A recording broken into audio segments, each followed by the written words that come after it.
It's a fast way to tell whether you have U to parity for 4B2. Well, obviously the fastest way is to just do the trigger and see whether you get real HDR or not. But let's say you don't want to do any moves and you just want to tell directly from looking at this, do you have good U to parity or bad U to parity? So for that, you just NISS trace the 4 pieces on the U layer.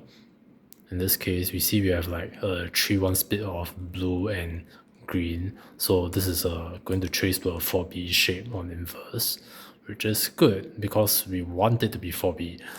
Then we can do the trigger. If we have bad U to parity, then so for example something like this has bad U to parity. If you NISS trace the 4 U pieces, what we get is it's a 2-2 split for red orange, 2-2 split for green blue, and 2-2 split for white yellow as well. So all 3 axes are 2-2 split, which means this is going to be a 4A if we trace to inverse.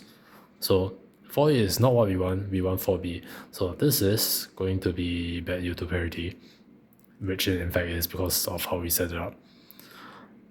So that works when we have a 2-2 split of the bad pieces on the 2 layers. What if you have a 3-1 split like this? So this is a 3 on top and 1 bad piece at the bottom. In that case, we just look at a different axis. So like if you look at the green-blue axis, it's still a 3-1 split of bad pieces. But if you look at the red-orange axis, now it's a 2-2 split. And do the same thing. Now we NISS trace these 4 pieces.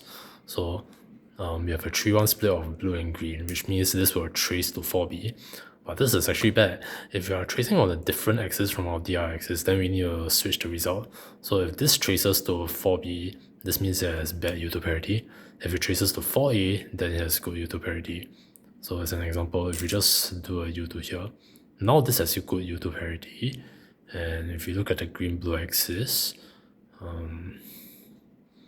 this has a 2-2 split of red-orange, 2-2 split of green-blue, and 2-2 split of white-yellow. So these 4 pieces will NISS trace to 4A, which is good, exactly what we want, which means this is good U to parity.